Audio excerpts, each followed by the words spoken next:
더 많은 것을 갖기 위해 싸우는 것이 사람입니다. 사람들은 정말로 더 많은 것을 갖고 싶어 합니다.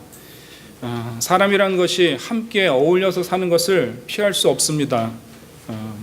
혼자 살 수 없고, 그래서 사람들의 모임을 이루고 또 사회를 이루는 것이 사람인데요. 그렇게 몸이 같이 있는 것만큼 마음이 함께하는 것, 그렇게 쉬운 일은 아닌 것 같습니다.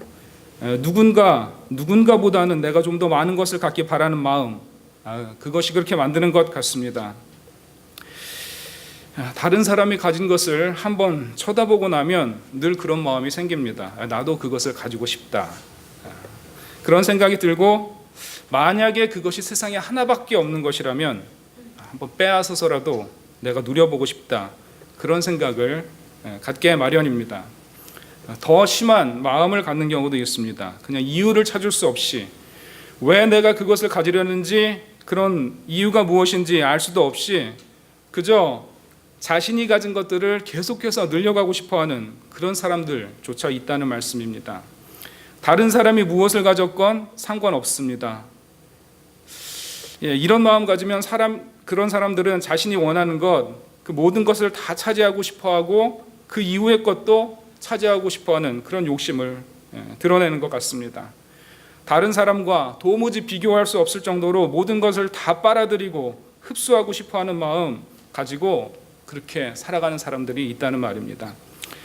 더 많이, 그리고 계속해서 차지하기 위해 그 사람들은 인생을 죽을 힘을 다해 그렇게 소진해 갑니다.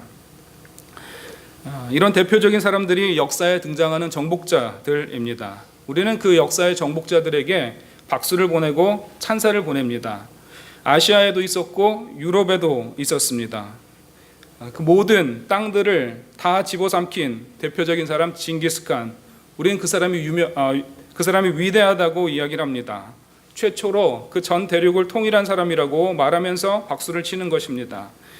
고대 그리스와 아라비아 반도 통일하고 인도까지 군대를 보냈던 알렉산더 대왕, 그 사람에게도 박수를 보냅니다. 유럽의 문명 헬레니즘 문화를 싹트게 했다고 그렇게 박수를 치는 것입니다. 몇백 년 안 된 이전의 역사에도 그런 인물이 있었습니다. 자유주의 사상, 그리고 향상된 무기 체계를 들이대고 유럽을 자신의 발 아래 무릎 꿇게 한 정복자 나폴레옹. 정복을 멈추지 않았던 그 황제들을 우리가 기억합니다. 그리고 그것을 우리의 역사로 받아들이는 것입니다. 어린 시절에 위인전들 읽으셨죠? 우리 자녀들에게 위인전들 주시죠. 그 위인전들에서부터 시작해서 고등학생이 되면 배우게 되는 세계사 과목, 그리고 대학에서 배우는 교양 과목, 여기서 배울 때 이런 왕들은 언제나 무엇인가 탁월한 것을 이루어낸 그 위대한 사람들로 평가를 받습니다. 청소년들이 요즘엔 TV 보고 연예인 닮을 거 그렇게 생각하고 그들이 내 인생의 롤모델이야 이렇게 이야기를 합니다. 그런 문화 속에서 어떤 청소년이 혹은 자녀가 그런 위대한 군주의 모습 닮고 그런 길을 가기 원한다고 말하면요, 어른들이 굉장히 대견스러워합니다. 얘는 물들지 않았어. 딴따라나 광대들, 그들보다 이런 역사적 위인들을 존경하는 것이 기특하다고 그렇게 생각하는 마음입니다. 우리들은 그렇게 생각하는데요, 우리들은 그들이 그렇게 위대한 사람들이라고 생각하는데요, 사실 그 사람들은 그저 말 그대로 정복자들입니다. 칼과 총을 그리고 대포를 앞세워서 수많은 나라들과 민족들을 자신의 무력으로 밟아버린 정복자들입니다. 그 가운데 정말 많은 사람들이 죽음을 당했습니다. 때로는 자신 이전 위에 있었던 정복자들과 비교하면서 난 좀 더 위대한 정복자가 될 것이다, 그런 목표를 세운 사람도 있습니다. 어떤 경우는 그저 땅 이 끝에서 바다의 다른 끝과 이어지는 땅의 끝까지 그저 다 차지하겠다는 마음으로 그런 무자비한 일들을 벌이기도 했습니다. 이런 일들 해나가면서 정복자들은 그렇게 했습니다. 자신이 이끄는 나라를, 그 민족을 전쟁으로 몰아넣었습니다. 더 많은 것을 차지하려는 인간의 본성, 그것을 가장 극도로 실현시킨 그 정복자들, 징기스칸, 알렉산더, 나폴레옹, 그 수많은 정복자들, 자신이 가지기 위해서 사람을 죽이고 또 죽였던 사람들입니다.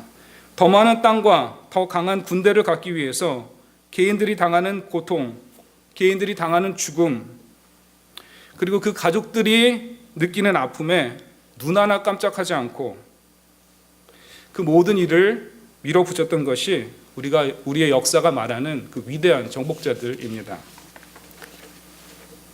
믿음이 좋은 분들 이렇게 질문하시기도 합니다. 하나님이 그 허락하신 거 아닙니까? 그런 정복 사업들 하나님이 허락하지 않았으면 어떻게 가능했겠습니까? 그렇게 질문하는 것입니다. 출애굽기 여호수아서 보면 하나님께서 이스라엘 통해서 정복 사업 시킨 거 맞습니다. 그런데요, 하나님이 인도하셔서 그 가나안 땅을, 애굽 군대를 무찌르고 그 가나안 땅을 정복하게 했던 사람들은요, 군대가 아니었습니다. 하나님이 택하신 이스라엘 백성들은요, 군대가 아니라 원래 노예였습니다. 노예가 하는 일이 뻔합니다. 아침에 일어나서 나가서 할 일터에서 연장 잡고 하루 종일 일하는 것입니다. 그런데 이런 사람들이 당시 세상에 존재하는 최고의 군대, 그리고 최고의 문화를 가진 그 애굽과 맞서 싸웠고, 그리고 가장 강한 성벽들을 세워놨던 가나안 땅에 들어가서 그 땅을 정복했습니다. 역사의 정복자들은, 아까 말씀드린 정복자들은 자신들의 막강한 힘을 가지고 신들의 이름을 빙자해서 자신의 야욕을 정당화했는데요, 이스라엘 백성의 가나안 정복은 완전히 달랐습니다. 밑바닥에 있는 사람들을 하나님이 끄집어 올리셔서 세상의 가장 강한 민족과 군대를 이겨내도록 만드신, 하나님이 만드신 기적이었다는 것입니다. 하나님이 명령하신 정복전쟁, 인류 역사에 가나안 정복 사건 하나밖에 없습니다. 그 이전에도 하나님은 정복 사업을 말씀하신 적이 없습니다. 이스라엘의 가나안 접수는 이후에는 더 이상 되풀이되지 않은 그런 사건입니다. 혹여 역사에서 그런 노예가 혹은 가장 약한 민족이 그런 강대국들 하루아침에 정복한 일이 있다면 혹시 그거 하나님이 하신 거 아닐까 한번 생각은 해보겠는데요, 아직 그런 사건 들어보지도 못했고 만나보지도 못했습니다. 이런 얘기입니다. 우리가 아는 나라 중에 가난한 나라 중에 하이티, 지금 태풍으로 다시 한번 피폐해진 그 땅인데요, 만약에 그 나라 사람들이 하이티 땅을 나와서 미국을 정복하고 그리고 내일 대서양을 건너서 다음 주에 유럽을 정복하러 들어가서 그 정복 사업을 끝낸다, 그 정도의 일이면 그 하나님이 하신 거라 말할 수 있겠는데요, 정복자들이 한 일은 결코 그런 일이 아니라는 것입니다. 그런데 만약에 우리가 그렇게 위대하다고 했던 사람들, 그 정복자들이 자신들이 치루었던 그 전쟁에서, 큰 전쟁에서 패했더라면 우린 그 사람들 그렇게 대단하다고 말하지 않았을 것입니다. 그냥 수많은 민족을 침략한 침략자들로 평가했을 것입니다. 전쟁에 미친 전쟁광이라고 이야기했을 것입니다. 자신들의 야욕을 채우기 위해 살다간 탐욕가들로 그들을 평가했을 것입니다. 2차 대전에 600만 명 이상의 사람을 죽인 히틀러, 걸프 전쟁에서 미국과 싸우는 중에 생포되어서 교수대의 제물로 돌아간 후세인, 그런 사람들 평가받았을 텐데요, 그 사람들이 위대한이란 이름을 수식어로 붙이는 것은 그 사람들이 그 전쟁에서 이겼기 때문입니다. 수많은 사람들의 목숨을 담보로 자신의 야욕을 위해서 살던 정복자들, 그 위대한이라는 것은 사람을 죽이고도 처벌받지 않았다는 뜻, 그것과 같은 것입니다. 그 사람들이 승자의 지위에 있었기 때문에 그런 수식 받은 것입니다. 우리가 온전한 정신으로 그 사람들이 수많은 사람들과 그 가족들을 자신의 야망을 위해서 희생시킨 것, 온전한 정신으로 바라보면요, 우리는 그 사람들을 더 이상 위대한 위인으로 부를 수 없습니다. 그저 자신만의 야망을 위해서 타인을 희생시킨 또 하나의 가인, 성경이 말하는 가인, 그 이상 그 이하도 아니라는 말씀입니다. 가인에 관련된 얘기 좀 더 드리겠습니다. 창세기가 증거하는 가인의 후손들에 관한 이야기가 있습니다. 가인 잘 아시죠? 하나님 앞에 분노해서 동생을 쳐 죽인 그런 사람입니다. 최초의 살인자인데요, 창세기 4장 16절에서 24절까지의 말씀을 보시면 가인의 후손들에 관한 기록이 있습니다. 가인의 후손 중에서 야발이라는 사람이 나옵니다. 창세기 4장 20절에 가축 치는 자의 조상이라고 나옵니다. 가축 치는 자의 조상이라는 것은 새로운 농업 경제를 일으켰다는 뜻입니다. 그 전에 사람들이 살았던 먹고 살던 방식과 다른 방식으로 사람들이 먹고 살게 했다는 뜻입니다. 21절에 보면 유발이라는 사람이 나옵니다. 수금과 퉁소를 잡은 자의 조상이라고 나옵니다. 그 전에 없었던 음악이 시작되었습니다.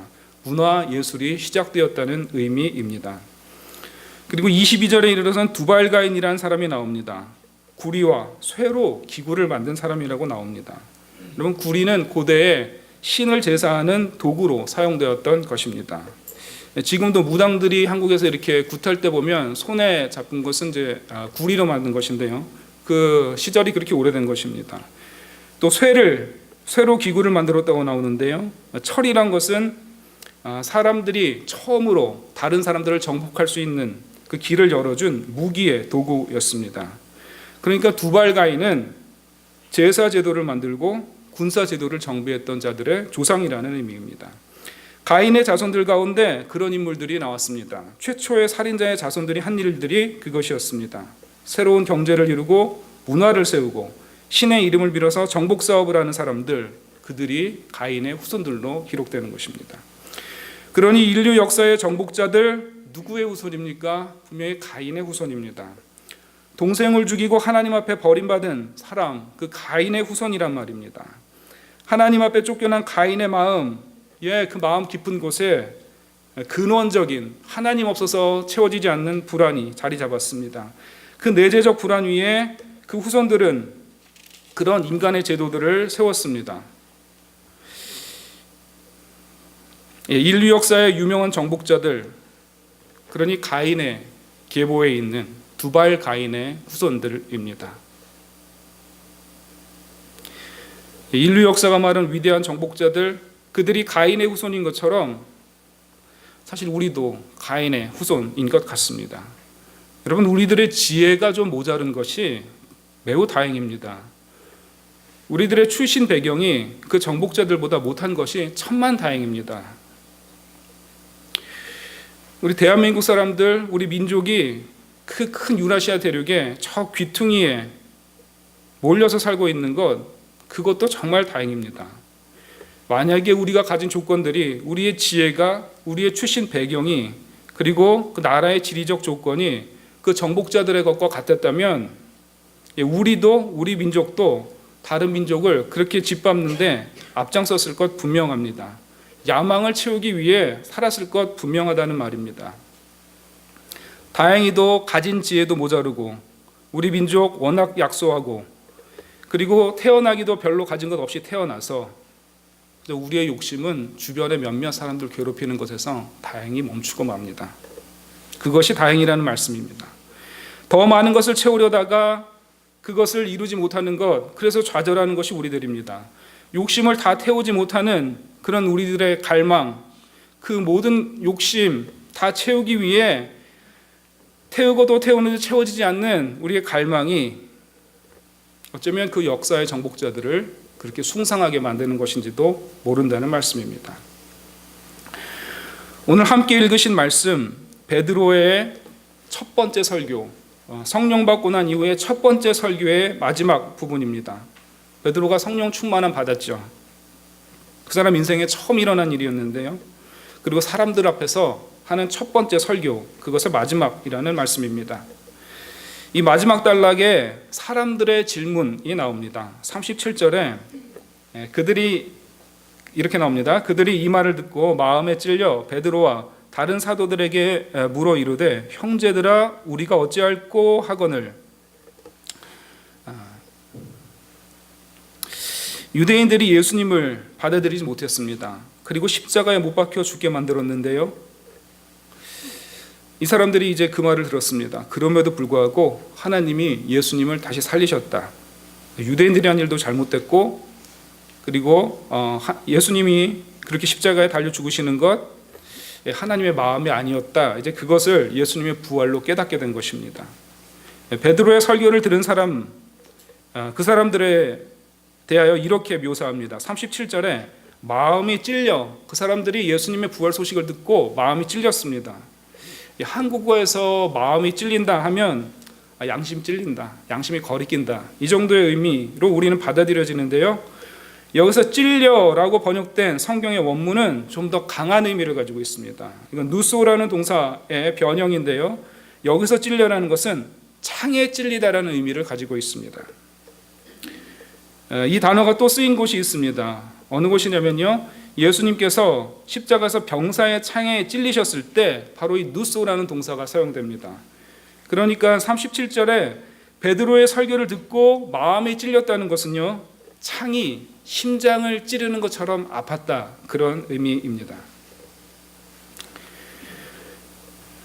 정말로 예수님의 죽음과 부활 사건 앞에서 창이 심장을 찌르도록 그렇게 아파하는 사람들에게 베드로가 이제 이렇게 말을 합니다. 38절에서 40절인데요. 너희가 회개하여 각각 예수 그리스도의 이름으로 세례를 받고 그리고 죄사함을 받으라. 그리하면 성령의 선물을 받으리니 이 약속은 너희와 너희 자녀와 모든 먼데 사람 곧 주 우리 하나님이 얼마든지 부르시는 사람들에게 하신 것이라. 회개하고 세례받고 죄사함 받고 성령의 선물 받는데 이것은 모든 사람에게, 그 먼 곳에 있는 사람들에게도 하나님이 약속하신 것이라고 말하고 있습니다. 그리고 마지막 이어진 말씀이 40절에 또 여러 말로 확증하여 권하여 이르되 너희가 이 패역한 세대에서 구원을 받으라 하니. 그렇게 심장에 찢어지는 것처럼 아파하는 사람들에게 베드로가 이제 그렇게 말하고 있습니다. 회개하고 예수님 믿고 세례받고 성령 충만함 받으라.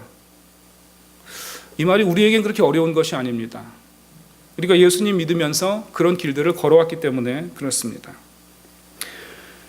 그런데 이 부분 읽으시면서 예수님이 하셨던 말씀을 기억하면요, 그 의미가 좀 더 다르게 다가옵니다. 예수님께서 세례요한의 세례를 받으신 후 성령에 충만해졌습니다. 성령의 인도하심대로 광야에서 시험을 받으시고 성령이 더 충만해지셨습니다. 그리고 사람들 앞에서 그 성령 충만함 공생의 기간에 성령 충만함을 받으신 후에 첫 번째 하신 말씀이 있었습니다. 마태복음 4장 17절에 이때부터 예수께서 비로소 전파하여 이르시되 회개하라 천국이 가까웠느니라 하시니라. 성령의 그토록 비둘기가 임하는 것처럼 충만했던 예수님,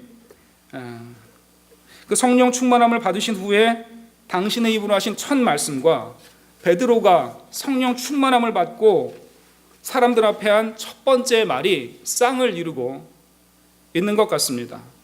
예수님은 회개하라 천국이 가까웠느니라 하셨고 베드로는 회개하여라고 시작해서 이후의 말씀들을 이어갑니다. 이 두 말씀을 동시에 놓고 보시면 좋을 것 같습니다. 그러면 이 땅에 임한 천국의 모습, 그 실체가 이해되기 시작하는 것입니다. 오늘 베드로가 하는 설교에 그 내용이 구체적으로 드러나 있다는 말입니다. 예수님께서 회개하라 이후에 천국이 가까웠느니라 했을 때 그럼 천국이 과연 무엇입니까? 묻는 사람들에게 베드로의 설교가 이렇게 얘기합니다.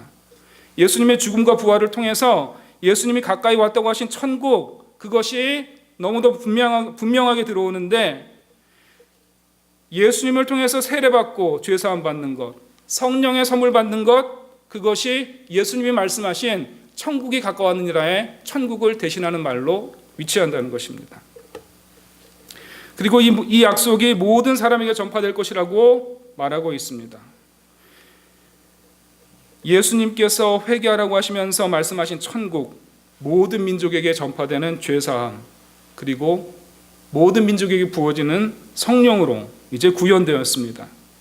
그리고 이것을 통해 이 패역한 세대로부터 구원을 받으라, 이것이 천국에 이르는 길로 묘사되고 있는 것입니다. 성령이 비둘기처럼 예수님께 임한 이후 선포하신 천국, 이 천국이 이제 십자가의 사건을 통해서 손에 잡힐 듯이 분명한 행위들로, 행동으로, 실체로 기록되었다는 것입니다. 예수님을 통해 이 땅에 시작된 천국, 그것이 무엇이냐고 물어보시면, 묻는 사람이 있으면 그것은 회개고 죄사함이고 성령 충만함이고 그리고 이 패역한 세대로부터 구원받는 것, 이렇게 정리될 수 있다는 것입니다. 베드로의 말을 듣고 이 땅에서부터 천국의 삶을 시작하기로 결단한 사람이 3,000명이나 들었습니다. 41절의 말씀입니다. 그 말을 받은 사람들은 세례를 받았는데요. 이날의 신도수가 3,000이나 더하더라. 41절에 그렇게 기록되어 있습니다. 세계 각지로부터 예루살렘에 모여든 경건한 유대인, 하나님 좀 잘 믿어보려는 유대인들 중에 3,000명이 예수님을 믿음으로 이제 회개하고 세례 받았다고 말합니다. 하나님 나라의 천국이 그렇게 확장되었습니다. 예수님께서 천국을 그렇게 비유하셨죠. 겨자씨에 비유하셨죠. 겨자씨 아시는 대로 눈에 보이지도 않는 작은 씨앗입니다. 그 작은 씨가 땅에 심겨져서 그 씨앗이 생명을 잃고 나면 싹이 나고 나무가 되어서 새들이 와서 깃드는 큰 나무가 된다는 것, 그것을 천국의 확정되는 모습으로 예수님께서 말씀하셨는데요. 예수님께서 말씀하신 천국의 비유 그대로 예수님께서 고난의 죽음 당하신 이후 고난의 죽음을 땅에 심으신 이후 하루아침에 3,000명이 회개하는 일이 일어난 것입니다. 베드로의 처음 설교 이후 하나님 나라는 그렇게 확장되기 시작했습니다. 사람의 생각을 뛰어넘는 그 일들이 시작되었고 우리가 늘상 한계에 지어놓는 그 영역, 그것을 넘어서 복음이 그 열매를 맺기 시작한 것입니다. 이렇게 회개하고 세례받은 사람들, 이 사람들에게 어떤 일이 일어났을까요? 42절에 그 기록이 나오는데요. 그 말을 받은 사람들, 그리고 세례를 받은 사람들이 사도들의 가르침 그거 받아서 사도들의 가르침을 받아서 서로 교제하고 떡을 떼고 기도하는 것, 이것에 이 사람들이 힘쓰기 시작합니다. 천국으로 부르시는 하나님의 초대를 받은 사람들이 이 땅에서 어떻게 살기 시작했다고 기록됩니까? 복음을 듣기 시작했고 하나님의 말씀에 귀를 기울이기 시작했고 기도하기 시작했고 또 서로 교제하며 음식을 나누는 일 하기 시작했다고 나옵니다. 예수님 이후 이 땅에 시작된 천국, 그 천국에 들어온 사람들 그렇게 살기 시작했다는 것입니다. 대단한 일 한 거 아니었습니다. 아름다운 악기를 만들려고 문화 창달의 위협을 떨치려고 그렇게 뜻을 세운 것도 아니었고요. 어떻게 하면 좀 더 잘 먹고 살 수 있을까? 경제 시스템을 발전시켜보자. 그런 것에 마음을 두었던 것도 아닙니다. 두발가인처럼 종교의식 좀 멋있게 하고 군대를 만들어서 정복 한번 해볼까? 그런 거 발전시키려 했던 것도 아닙니다. 예수님이 말씀하신 천국을 시작한 사람들은 그런 것에 관심이 없었습니다. 회개하고 세례받은 사람들, 이 사람들이 천국을 누릴 때 한 일들은 말씀에 집중하고 함께 사귀고 사람들과 음식을 나누며 기도하는 일로 그 삶의 시간들을 채웠다는 것입니다. 하나님께서 지으신 낙원의 모습이 여러분 이렇게 회복되는 것입니다. 사람들이 하나님의 아들 죽은 사건, 그거 통해서 마음에 창에 찔리는, 심장이 창에 꽂히는 듯한 그런 고통을 느끼게 되었습니다. 그리고 자신들의 죄를 바라보게 되었습니다. 자신의 죄를 직면한 사람들이 회개하고 세례를 받습니다. 그리고 성령의 선물을 받아 누리면서 이제 세상의 모든 사람들이 그 삶에 누리는 소망, 그것을 뒤로 하기 시작합니다. 하나님이 첫사람을 두셨던 그 낙원에 죄가 들어오기 이전에 살았던 모습대로 살기 시작합니다. 하나님께 순종하며 살아갑니다. 하나님의 뜻을 거스르지 않으려고 그렇게 살아갑니다. 또한 자신들이 먹는 음식에 조금도 부족함 느끼지 못하고 살기 시작했습니다. 그런 일들이 초대교회에 일어났습니다. 하나님 말씀 구하고 하나님과 기도로 소통하며 그리고 함께 교제하고 기꺼이 음식을 나누는 일들이 일어난 것입니다. 세상에 어떤 멋진 일, 화려한 일이 일어난 것이 아닙니다. 그저 천국의 첫 낙원에서의 삶이 사람들 가운데 회복된 것입니다. 하나님이 이 땅에서 천국을 시작하신 그때 태초 그 낙원의 형상이 초대교회에 그렇게 회복되었다는 의미입니다. 더 많은 것을 가지고 살려는 것, 우리들의 마음입니다. 다른 사람들과 비교하면서 내게 부족한 것 발견하고 나도 그거 한번 채워 보아야겠다고 생각하는 것이 사람들입니다. 때로는 아까 말씀드린 것처럼 어떤 분들은 이유 없이 그저 다 차지하고 싶어하는 사람들, 그들이 또한 우리들입니다. 모든 것 다 가져도, 이 땅에 있는 것 모든 것 다 정복해도 우리는 천국을 누릴 수 없습니다. 그 모든 것 다 이루어도 이 땅에서 우리는 참된 행복을 누릴 수 없습니다. 우리가 나의 것을 채우려고 하는 일들, 그것만 하게 되면요, 나의 것 채워지는 것 같지만 나의 마음의 공허함은 계속되고, 또 한편에서 누군가는 내가 하는 그 일로 고통을 당하게 되어 있습니다. 빼앗긴 사람들은요, 내가 무엇을 빼앗은, 그래서 빼앗김을 당한 사람들은 또다시 다른 사람으로부터 자신의 잃은 것, 빼앗긴 것 찾아오려고 달려들게 되어 있습니다. 하나님 없이 채울 수 없는 것들인데 하나님 없이 채워보려고 하는 것들. 그래서 인간들은 계속해서 비극 속에 살아가는 것입니다. 끊이지 않는 인간의 비극, 그거 다 모아놓은 것, 그 괜찮다고 내세운 것이 인간들의 역사입니다. 예수님께서는요, 당신께서 말씀하신 천국을 위해서 그 모든 것을 다 내어주셨습니다. 근데 그 모든 것을 다 내어주셔서 우리에게는 모든 것이 되어주셨습니다.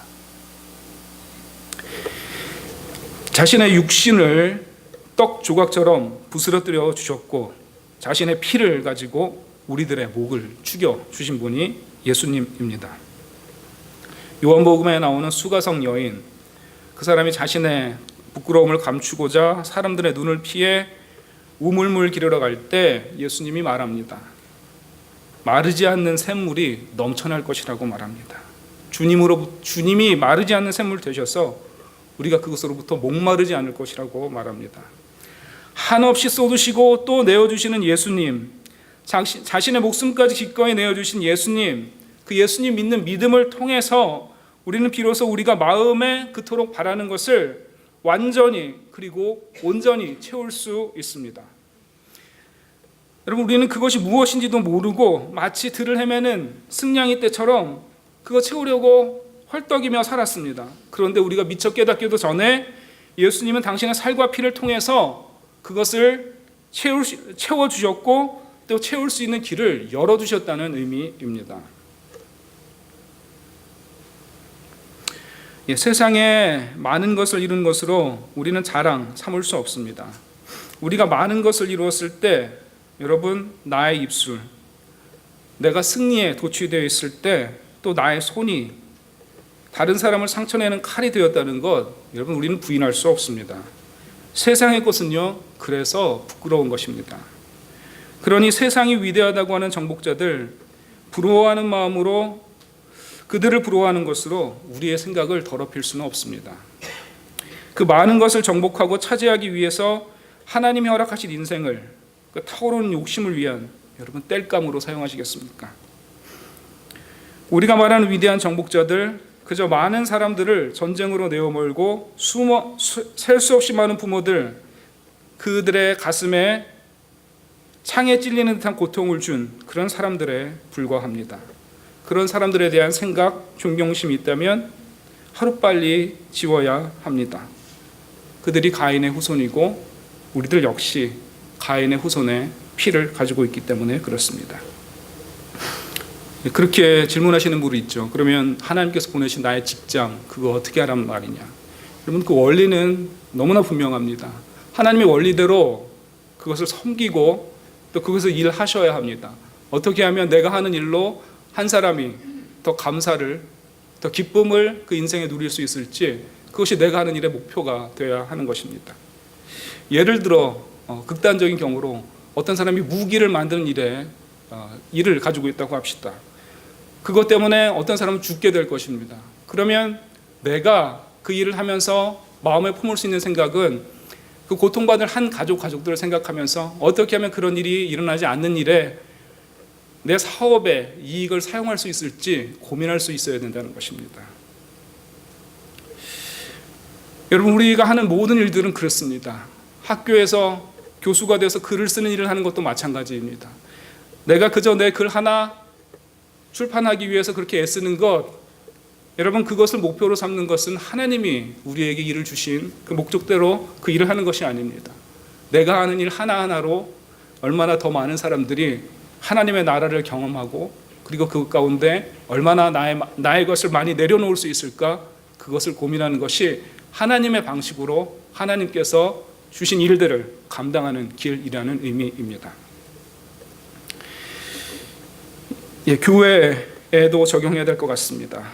우리 교회를 통해 하나님 나라가 확장되기 원하신다면 오늘 본문에서 그 말씀 찾으셔야 합니다. 3,000명이 한 번에 늘어난 그 사건 주목하셔야 합니다. 예수님 구주로 고백하고 하나님 말씀 깊이 살피려 하고 성도의 교제가 깊어지는 곳, 바로 그것을 통해서 우리 믿음의 기초가 회복되어야 합니다. 교회가 그저 양적으로만 늘어가기를 힘쓰는 것, 3,000명에만 눈길을 주는 것, 여러분 그것을 경계해야 합니다. 다른 곳에서 하는 이름 있는 것들, 프로그램들 베꼈으면 교회가 성장할 것 같지만 여러분 그런 일 일어나지 않습니다. 그 프로그램은요, 그 교회에서만 쓰는 겁니다. 그거 막 베껴다 쓰면 하나님께서 우리에게 주신 일들도 다 잊어버리게 되고 무엇이 먼저 가야 될지, 어떤 영화의 표현대로 무엇이 중요한지 그 잊어버리게 되는 것입니다. 이 시대가 어디에서도 진실을 찾을 수 없는 시대입니다. 진실을 찾을 수 없는 시대라는 것 사람들도 다 알고 있습니다. 이런 시대에 하나님이 찾으시는 것 몸집이 큰 교회가 아닙니다. 하나님이 어떤 교회 찾으시겠습니까? 하나님은 신실한 교회 찾으십니다. 교회 사이즈를 늘리는 것을 목적으로 삼으면 교회는요, 아쉽게도 또 다른 야망을 위해 정복 사업을 위해 사용되는 도구로 전락하게 되어 있습니다. 교회가 성장하는 것을, 양적으로 성장하는 것만을 그렇게 갈망하면서 투자와 수익의 관점에서 교회를 운영하는 것, 여러분 교회를 세상의 논리에 넘겨주는 일입니다. 제자들의 재정을 담당했던 가룟 유다, 그가 어떤 길을 갔는지 우리가 알고 있지 않습니까? 세상의 논리, 그거 없이 예수님 따르면 교회가 그렇게 되는 것입니다. 교회가 진정한 하나님 나라 되기 원하신다면 여러분 성장 원하는 거 그거 버리는 것이 필수입니다. 그리고 하나님 뜻 열심히 따르다가 교회가 한번 어떻게 되나 보자, 어떻게 하나님께서 이끄시나 보자, 그런 믿음이 있어야 되는 것입니다.